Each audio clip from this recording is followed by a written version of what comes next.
Good morning everyone, welcome back to my channel. Today I will discuss about second stage of labor. उसका management किस तरीके से करना पड़ता है, सेकंड स्टेज ऑफ लेबर में किस क्या क्या करना पड़ता है, किस किस इक्विपमेंट के रिक्वायरमेंट पड़ती है। जैसे कि during management of second stage of labour उसमें हमें steel gauze piece, antiseptic lotion, two scissors, artery, cord clamper and जो ऑक्सीटोसिन इंजेक्शन होते हैं उनकी रिक्वायरमेंट पड़ती है। इंट्रामस्कुलर 10 इंटरनेशनल यूनिट दी जाती है एंड हमें स्टील गॉज पीस की रिक्वायरमेंट पड़ती है एंड बेड सीट की रिक्वायरमेंट पड़ती है। प्लास्टिक एफ्रेन होती है उसकी रिक्वायरमेंट पड़ती है एंड देन शू कवर की रिक्वायरमेंट पड़ती है एंड स्टील जो चादर होती है यानी जो स्टील पीस होती है, बेड पीस होती है, उसकी रिक्वायरमेंट पड़ती है एंड मदर के जो बटक्स हैं उसके नीचे उसको रख देते हैं एंड देन जो ब्लड क्लॉट्स होते हैं वो आते हैं या एमनियोटिक फ्लूइड होता है वो उससे ब्लड उसको इन्फेक्टेड नहीं कर पाती और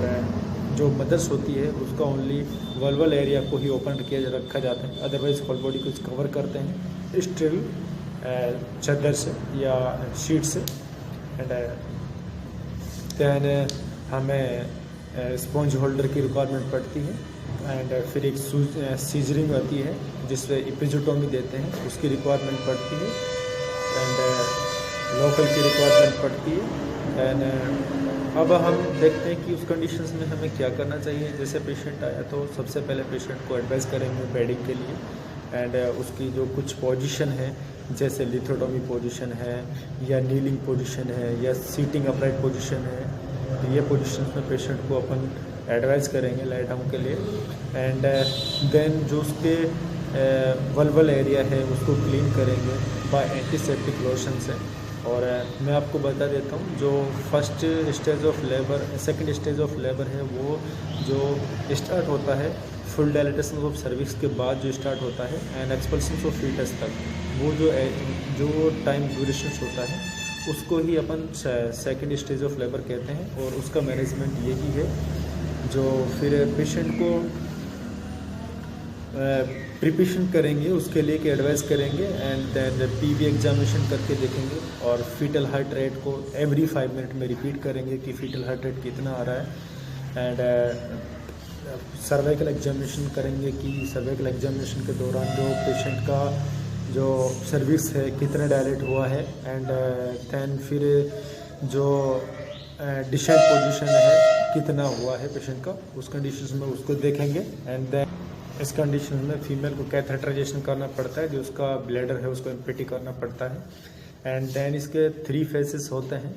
कि हेड का डिलीवर होता है एंड शोल्डर का डिलीवर होता है एंड ट्रंक का डिलीवर होता है। तो अपन पहले हेड का डिलीवर की बात कर लेते हैं कि मेन फोकस हेड डिलीवर पे होता है, वो ही मोस्ट इम्पोर्टेंट होता है first second stage of delivery में और फेज में एंड उसको हेड डिलीवर होने के बाद तो समझो कि पूरी डिलीवरी कंप्लीट है एंड देन हेड को जैसे विजुअलाइजेशन हो रहा है हेयर्स या हेड विजुअलाइजेशन हो रहा है तो उस कंडीशंस में अगर हेड की जो सरफेस एरिया वो बड़ा है देन द मदर्स ओपनिंग से, तो फिर उसमें जो पेशेंट है बेरिंग डाउन एफर्ट करती है, प्रेशर लगाती है और इस टाइम पे पीक पे होते हैं यूट्राइन कॉन्ट्रैक्शन एक्सेसिव आते हैं और पेशेंट को एफर्ट लगाने पड़ते हैं। देन उसी पोजीशंस में अपन को इपिजोटोमी देनी पड़ती है, मीडियोलैटरली इपिजोटोमी देनी पड़ती है एंड देन फिर उसमें स्पेस मिल जाता है बेबी को डिलीवर होने के लिए और जो हेड है इजीली पास आउट हो जाता है, एक्सपर्ट हो जाता है एंड देन कभी कभी ऐसा देखने को मिलता है कि जैसे कि हेड डिलीवर हो जाता है तो उसके फिर नेक के चारों ओर कॉर्ड अराउंड होते हैं, 3 लूप या 4 लूप कॉर्ड होते हैं, देन ये टू राउंड होते हैं नेक के अराउंड। देन उसकी वजह से अगर वो जो कॉर्ड है वो टाइट है तो हमें यही टाई करके उसको कट करना होता है एंड अगर वो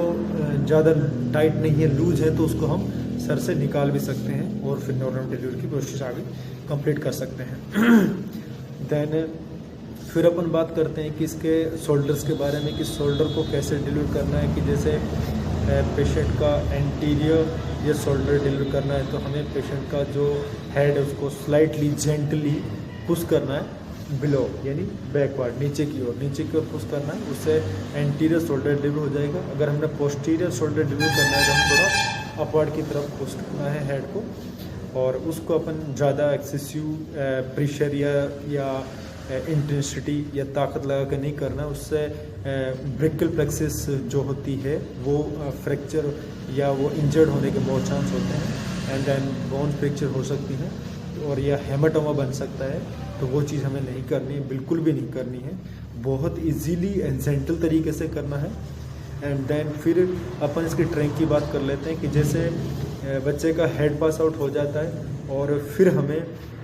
बच्चे का जो आइज़ है या फेस है उसको स्टील गोज पीस से साफ़ करना है, क्लीन करना है। एंड देन माउथ है उसको साफ़ करना है, जो अंदर म्यूकस है, बच्चे के अंदर म्यूकस होती है उसको निकालना है, क्योंकि वो आगे चल के ऐसा ना हो कि बच्चा एस्पिरेट कर जाए और वो एयरवे को ब्लॉक कर दे। इसीलिए उसको सक्शन करके या मतलब हाथ से स्टील गोज पीस से क्लीन करना होता है। एंड देन बेबी को बाहर रिमोट कर लेते हैं और फिर अपन यहाँ पर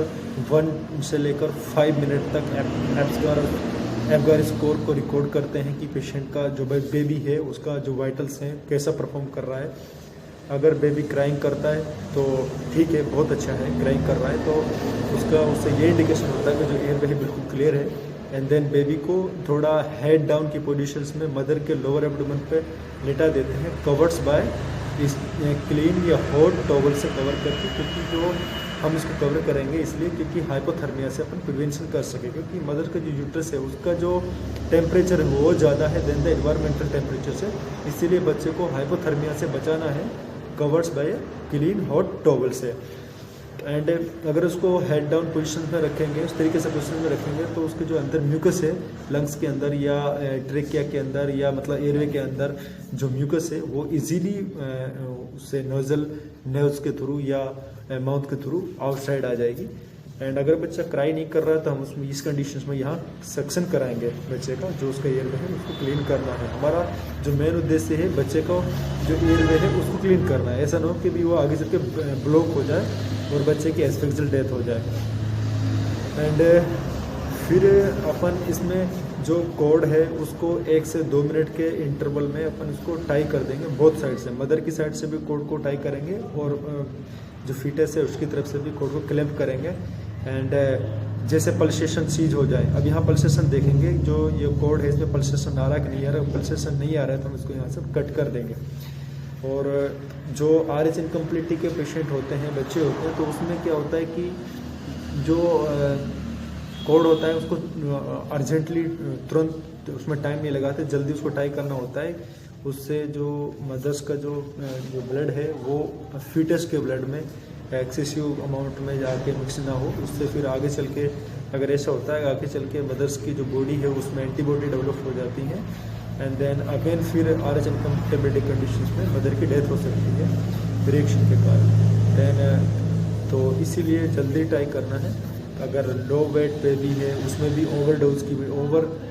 वॉल्यूम की वजह से बच्चे की डेथ हो सकती है, क्योंकि उसके इतना वेट नहीं है जितना उसमें, क्योंकि जो ये कॉर्ड होता है इसमें क्या ब्लड सप्लाई होती है बच्चे की तरफ टू मदर की तरफ से बच्चे की तरफ होती है। एंड फिर अपन इसकी उसमें कुछ तो ये जैसे बच्चा डिलीवर हो गया और फिर हम इसको बच्चे को ब्रेस्ट फीडिंग के लिए एडवाइस करेंगे और अटेंडर को उसको रिसीव कर देंगे कि बेबी है, और ये 10 साइड में फिर उसको रिसीव कर देंगे और ब्रेस्ट फीडिंग के लिए एडवाइस करेंगे। तो अगर बच्चा वीक है और इमेच्योर है उसको फिर NICU में रखेंगे पेशेंट बच्चे को, और उसको ऑक्सीजन की प्रोसेस में रखेंगे और जो मशीन होती है उसमें रखेंगे कि उसका डेवलपमेंट अच्छे से हो सके। उसके लंग्स में जो प्रॉपरली काम नहीं करते उस कंडीशंस में अपन वो चीज़ करते हैं। फिर कुछ इंजेक्शन भी यूज़ किए जाते हैं, वो थर्ड स्टेज ऑफ लेबर में आता है। मैं उसको थर्ड स्टेज का जब मैनेजमेंट बताऊँगा तब उसको क्लियर कराऊँगा कि हमें थर्ड स्टेज ऑफ मैनेजमेंट में क्या करना चाहिए, क्योंकि अभी तो आपने कोड की भी बात नहीं कर, उसकी भी बात नहीं करी, जो पेशेंट आए वो भी एक्सपर्ट आउट नहीं हुआ क्योंकि वो थर्ड स्टेज में आएगा। तो मैं थर्ड स्टेज में आपको क्लियर कराऊँगा। सेकेंड स्टेज में इतना ही काफ़ी है जो मैंने बताया है आप लोगों को। तो आज के लिए इतना ही। Thanks for watching this video.